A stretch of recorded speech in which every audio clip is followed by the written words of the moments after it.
Hello, welcome to my full spoiler-free review of Disclosure Day. Now, I saw the movie last night, did an early screening, and I did do my usual spoiler-free short and spoiler-free review where I try to keep it as vague as possible. We're talking about the experience, but still keep it intriguing enough that, curiosity gets raised. So I'm going to put those in the description just for it to make life easy to be able to go check that out. So please go there if you've not seen the movie. You don't want spoilers unless you're in the group of people that would rather have spoilers and would rather have the connections made prior to them watching the movie, so then they can just watch the movie and they don't have to make connections. And before I get into the full review, there's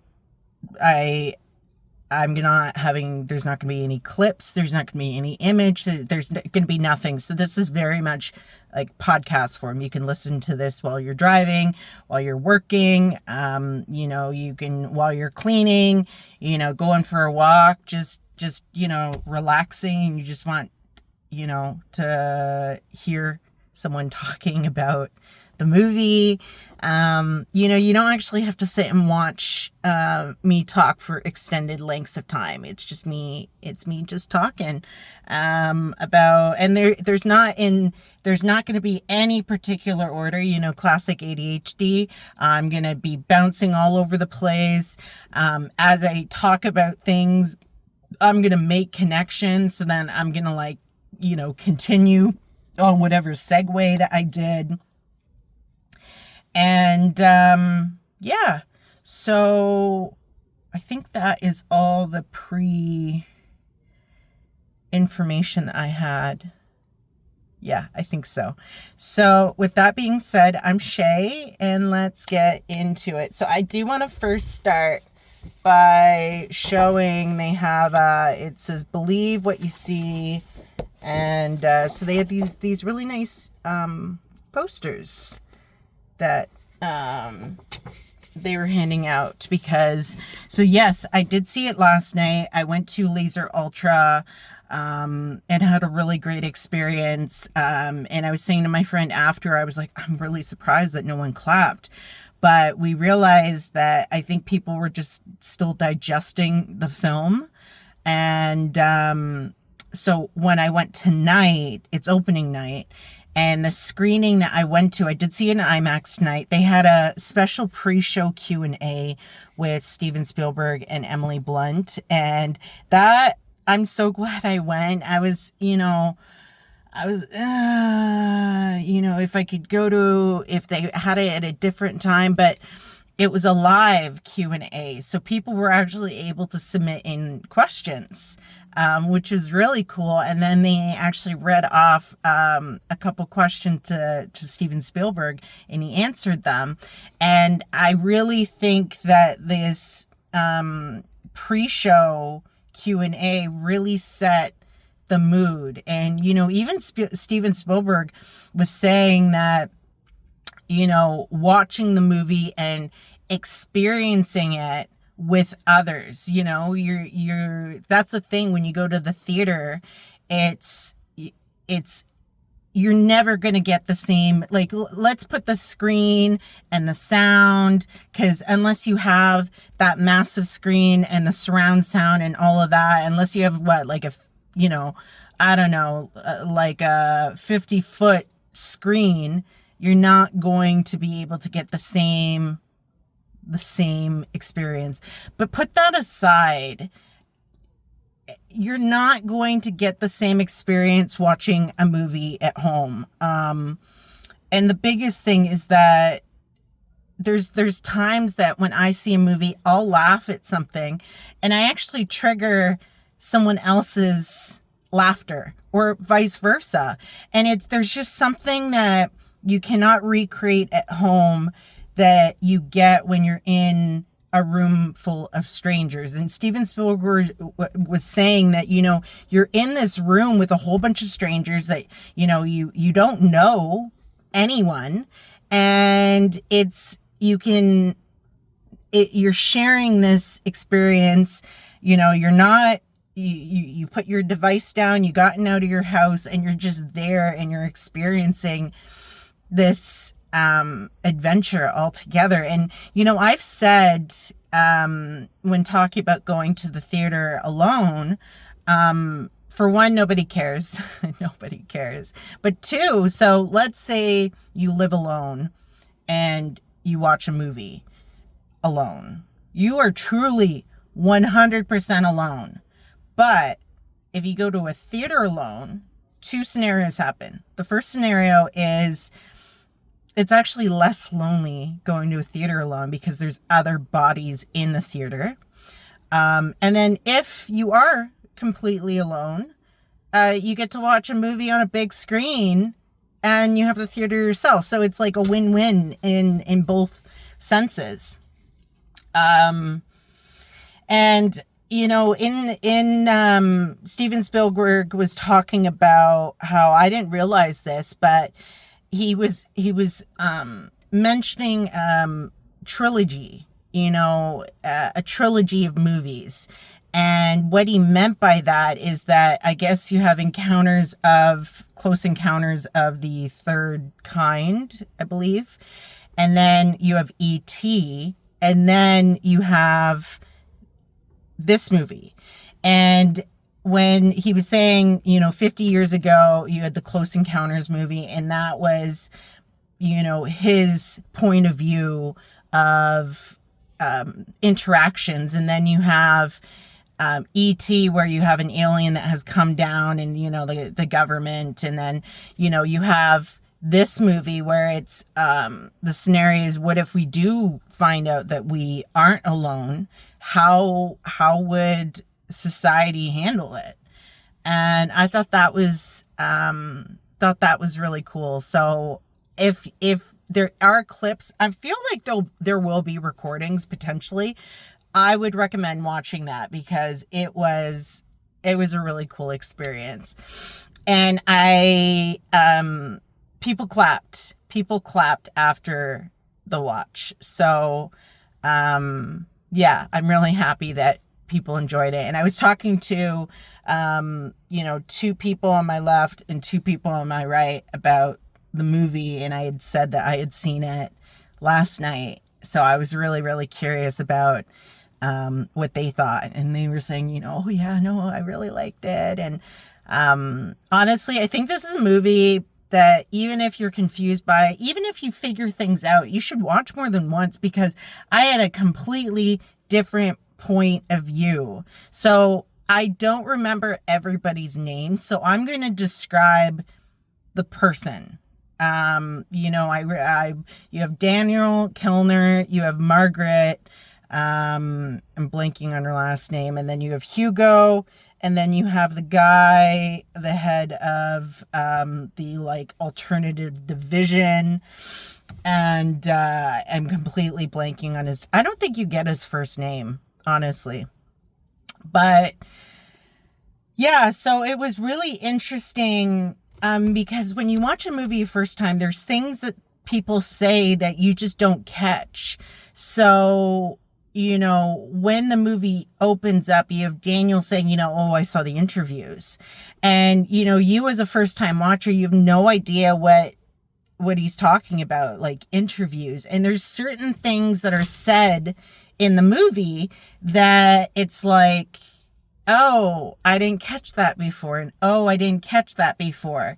And, even when the head guy from the other division is telling him, do you know what what this will lead to if you expose the information? He's like, yeah, no, I know. And in my review last night, I was saying that there's times that I didn't like someone, and then liked them and didn't like them, and that was very much the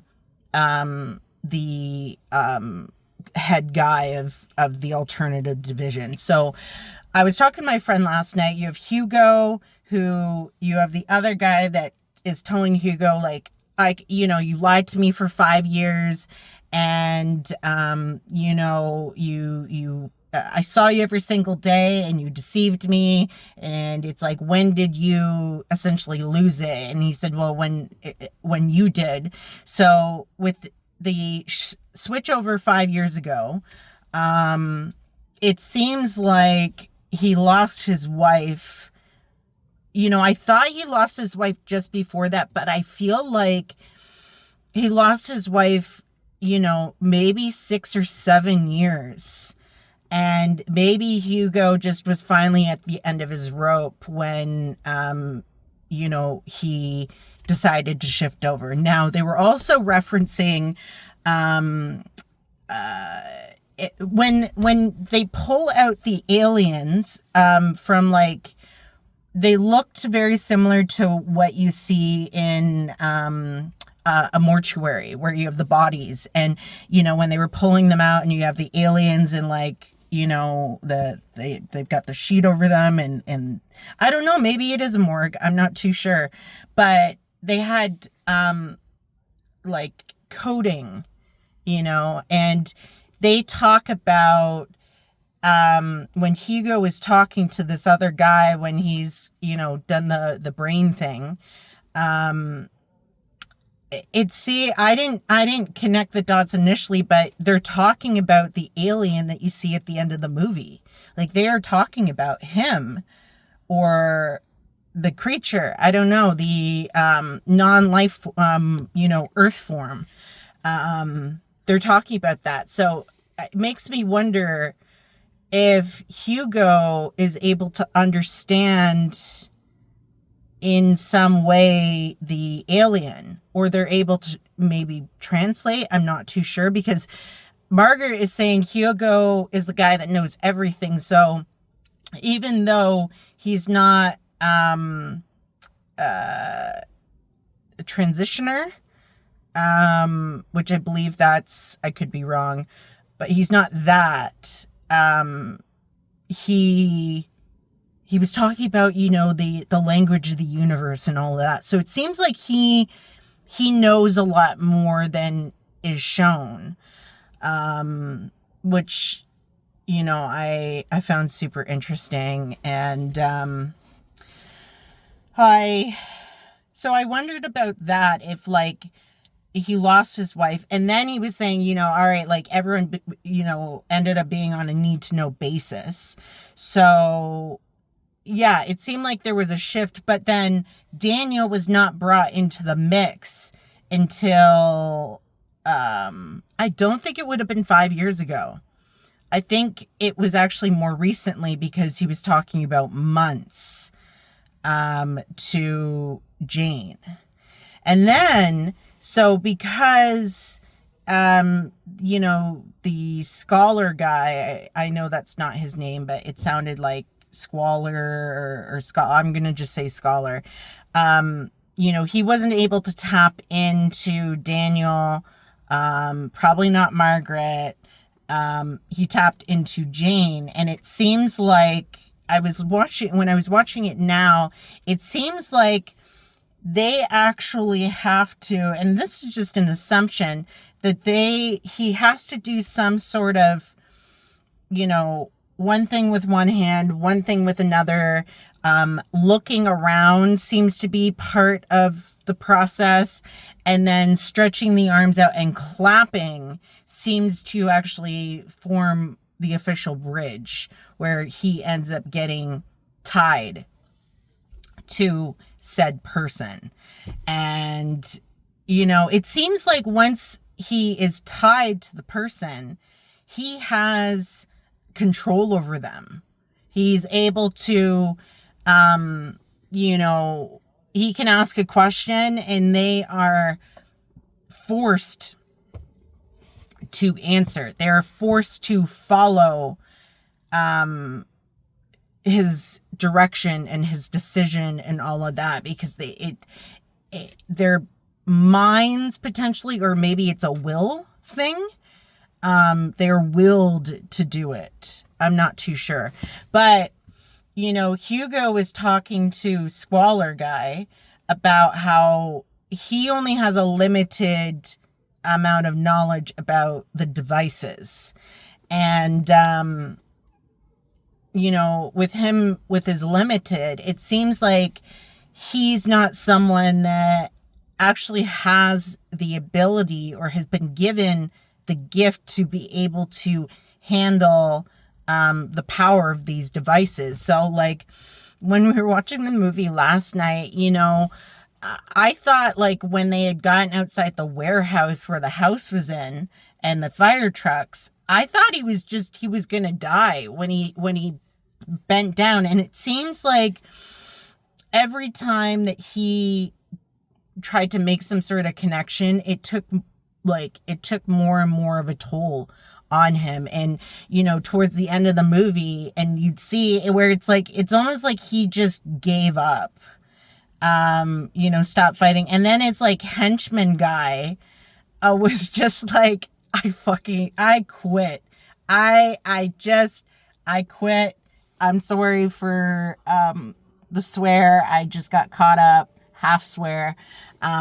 He's like, I quit. I can't do it. And he just left. And I don't know, it seems like Margaret, when she looked at Squalor Guy in the end, it seemed like she was able to actually fully understand what was going through his mind. And maybe with the look that she gave him, he's like, well, she already knows everything. Like, she's been in my head. But then it's like, is he still seeing his dead wife? And that's the other thing. It's like, as Margaret's abilities developed in her being able to speak different languages, but she was not able to know that she was actually speaking other languages. To her, she was just speaking English. Like, when she spoke the Russian, when she spoke the Korean, it seemed like she was just speaking English, and she was in a trance. And that might have been because she dove into their brain in a way. But then, like, where did the Russian come from? Maybe her boyfriend actually understood Russian. I don't know. I'm not too sure. But man, I just gotta say, the boyfriend, he irritated me at sometimes. I know he didn't purposely miss driving over the phone the last time, but it was just like, just do it. I mean, just do it. And then, when they're at the gas station, you have the, mass panic. He was like, okay, I need to get water. And it seemed like, because she looked in his eyes, she knew what he was going to do. So that's why she had told the little boy, like, hey, please pass this message on to him when he comes out. And honestly, I bet he felt stupid once he saw it on TV. Once he saw it on TV. And like, so I asked the question of, was real footage actually used in this film? And Steven Spielberg, he indirectly, like, that question wasn't posed to him. He ended up answering it in the pre-show, where he was talking about, like, we're not on the need to know. We don't get this information. This is all stuff that, like, is fiction. But honestly, I feel like with what is happening with disclosure and all of that, it's perfect timing, because he was saying that when they started filming the movie, none of that had been, official out. So he was just saying it's just very interesting with timing. And then for them to bump the world, I didn't even catch this, but they talk about when there's the North Korean broadcast, how it says North Korea is willing to defend itself. They talk about, are they really going to be willing to bump World War III story for this? And he's like, oh, you bet they will. And see, I didn't even catch the World War III phrasing. Didn't even catch that. And there were a couple other things, like, as I'm thinking about it, so when Daniel's on the phone and he had, I think it's before Margaret calls him. Yes, before Margaret calls him. When he's on the phone with Hugo and Hugo's like, it's always been you too. The symbol formed around him, and it seemed like, I don't know if that symbol formed around him as like a protector, because Jane was getting, I don't know, brainwashed, brain controlled. And, but then I noticed the symbol that formed in the wheat was the same symbol on the device. So, these devices, like, there's so much to it. And then, to see or not see how whoever's holding it can actually put people invisible. And now that I'm thinking about it, I wonder if these aliens, like the device is actually used when it comes to their crafts. And that's why they tend to just kind of disappear and we don't see them and can't detect them in many ways. And they must have something in their ships. Or maybe their circulatory system is completely different, where we can't detect, like humans radiate a heat signature. Maybe the aliens, and I'm just thinking about it. I was talking to my friend last night and I was saying, it seemed like they were wearing suits. So I'm wondering if the suit actually blocks whatever the heat signature is. And it seems like maybe they are very fragile, because when he gets wheeled out and, the thing gets lifted off over his upper half, he had like a blanket on. So they moved the blanket. So I'm wondering if that's the case. The other thing that I was talking to my friend about was, where the alien that you see at the very end, he seemed quite old. So it puts into question, I was saying, maybe he's one of the first aliens. And my friend was saying, well, you had the really tiny aliens, and like maybe he was one of the aliens that, was interrogated. And I said, we also don't know how their aging is. And if being in different environments, like being on Earth, changes how their aging process works. Maybe it slows it down. Maybe it speeds it up. And like speeding up to them may feel like very, very slow and very, very long for us. It's one of those things that, this movie, it answers questions, but then it leaves you with a whole lot of questions, like how the movie ended, where it just ends with the word listen after the alien ends up relaying a message, where it's like, that is up to your own interpretation. It's the same thing with, like, I loved how the animals presented themselves, or the aliens presented themselves as animals to, like, calm us down and to be, like, reassuring and be a lot more well received, which I really like that. But I didn't notice the first watch. I noticed the hands, but I actually did not notice. So, like, when they're in the Hansel and Gretel house and you have the Buck who's like looking at child Margaret's face, you have the alien hands that go on her face, and then it's like it moves around the Buck head, and then you actually see the alien head. So, I was curious about that. I just noticed it this time around. And then, I was trying to figure out, like, who this actor could have supposedly been that met with Nixon. Like, if that were to be an actual scenario, what could it be? Like, I thought it was potentially Reagan, but Reagan came well after, even though Reagan was an actor. So I'm not sure. Um, and then, when we start to see some of the clips, like especially the interrogation one, he said insert it. So it makes me wonder what it sounded like it was some sort of probe he was inserting, but it makes me wonder, where was this being inserted? It seemed like maybe it was being inserted into his stomach. Like, it's a movie that they show things, but they don't show a whole lot. Like, there's so many years of information, but we only got to see a small window of clips. And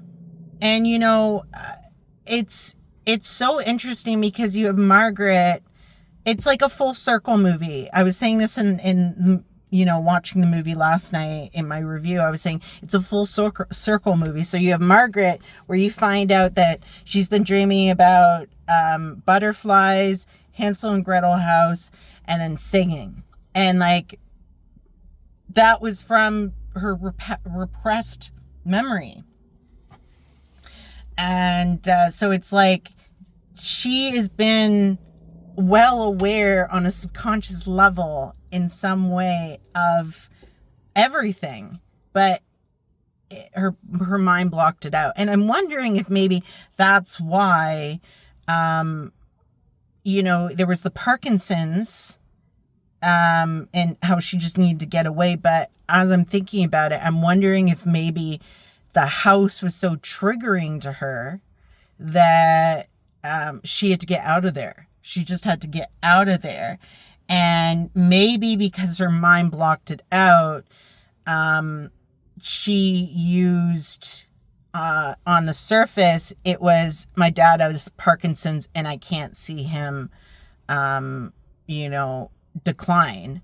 But it was really that this memory was terrifying to her, or like whatever, the event was so terrifying that she had to just get away. And honestly, there's so many layers to this movie. There's so much to unpack. And as you think about things, or you / discuss things, it's like, oh, there's more questions, and then there's more questions, and then there's more questions. And honestly, I know I said this last night, the music was super impactful.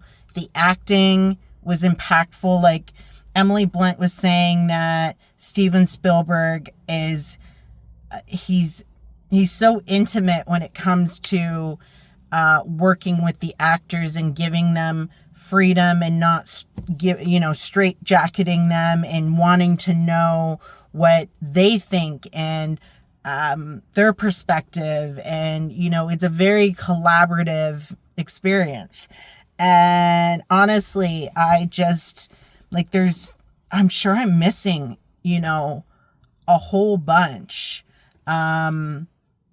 Even down to, like, I had noticed, oh yeah, another thing. So when Jane's sitting in the chair in the house, she has her hands like at her sides, and it just reminded me very much of like something you'd see in like Christianity with like Jesus, and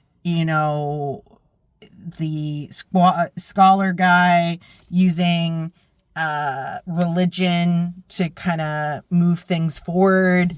I thought that was super interesting. And there's just so much to this movie. My brain is very, very tired. There's just so much to this movie.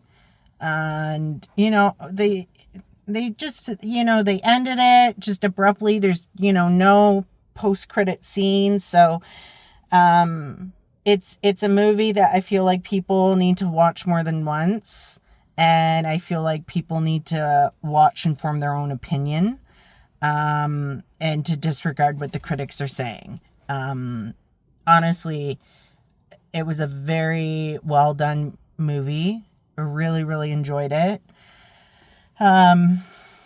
Intense.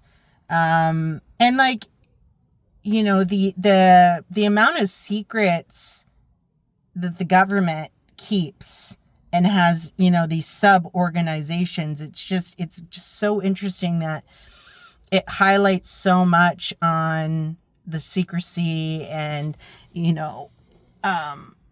what we don't know.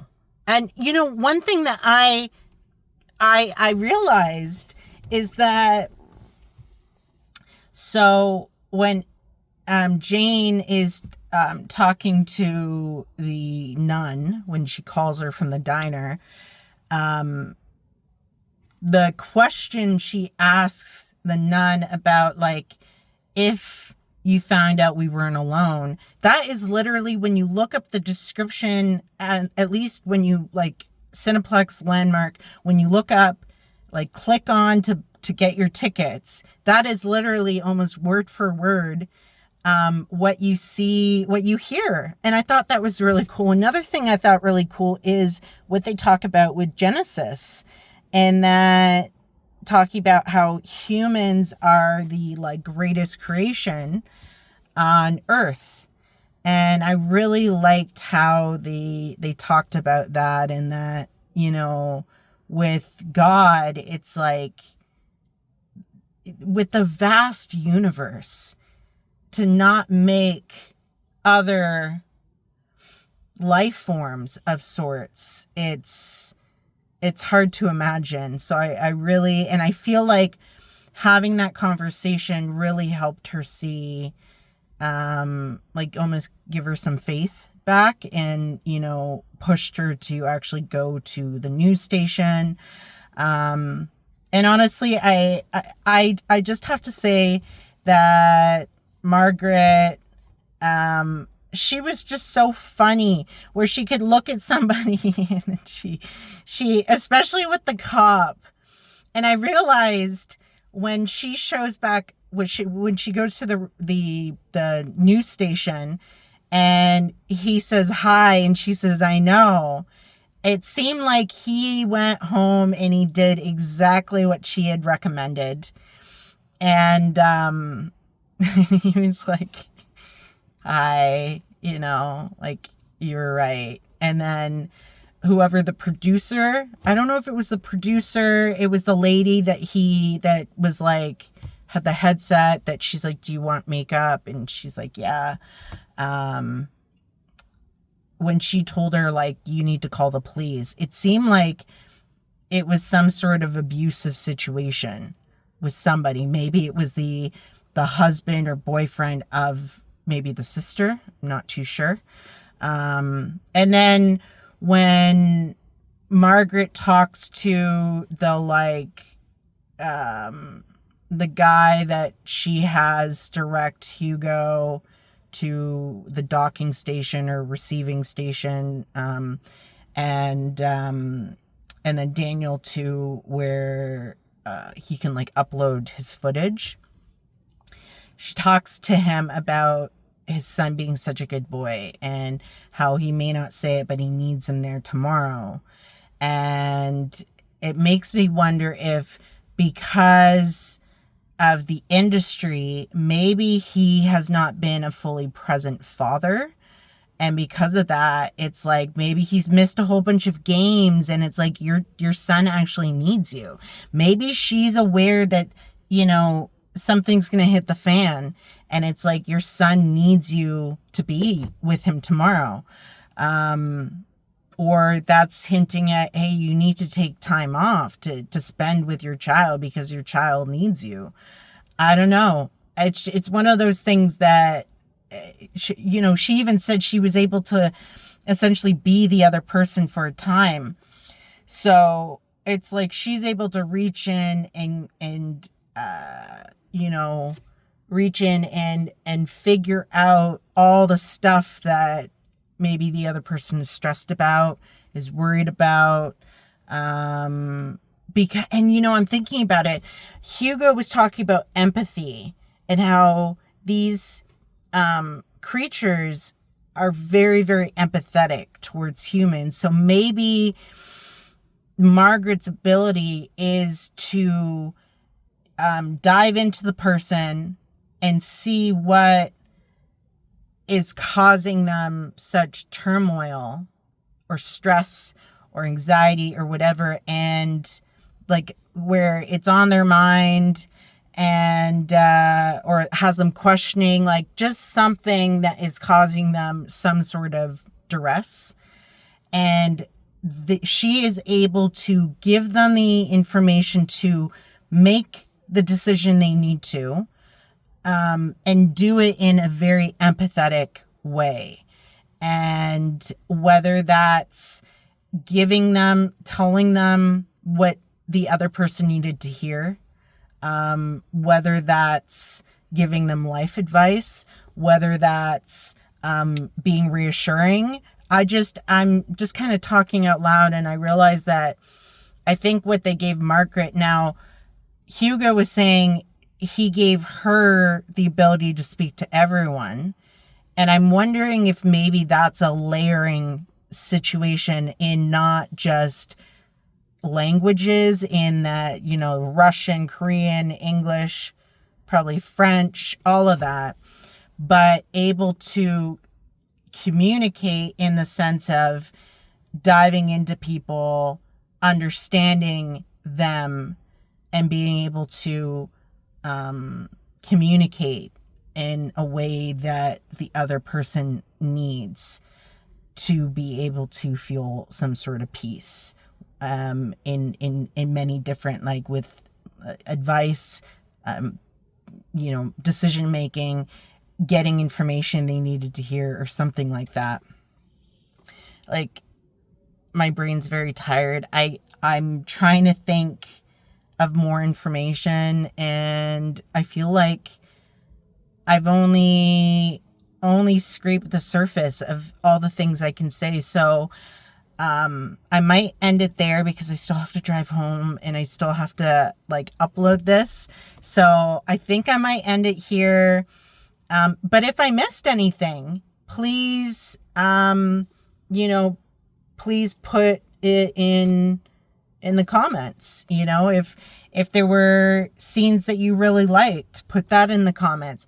If you liked my review and I did a good job and I made connections that you may have not made, please let me know. If you just want to say, hey, the movie was fantastic and I'm so glad the critics were wrong, you can say that. Honestly, I love reading what people have to say. And, even though I don't get a whole lot of comments, I still will respond to, any comment related to what my video is about. And as always, I am very appreciative if you've made it to this point and just listening and just watching, just playing in the background. If you enjoy the sound of my voice and it's very relaxing, and it's something that you like to play when you fall asleep, I'm very appreciative of every single watch. If you like my video, you can hit the like. If you want to be notified of,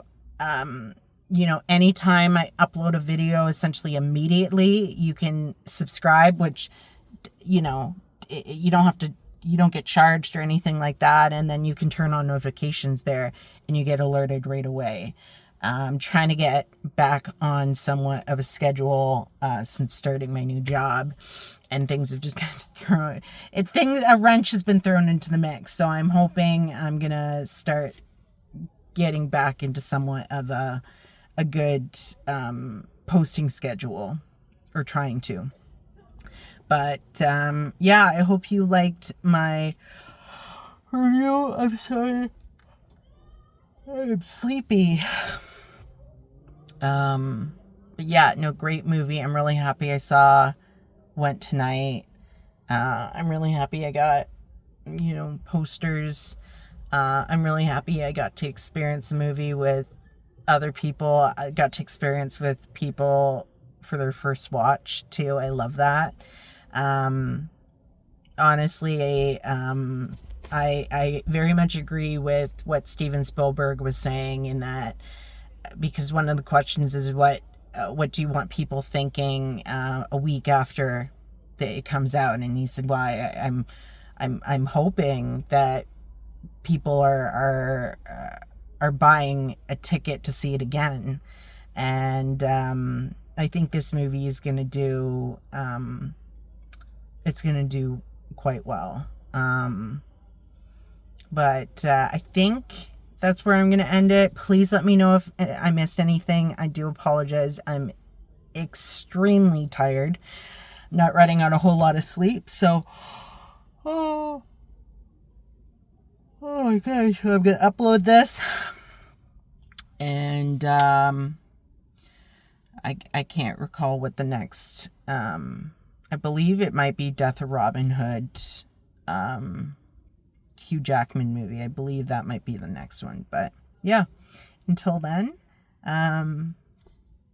thanks so much. Bye.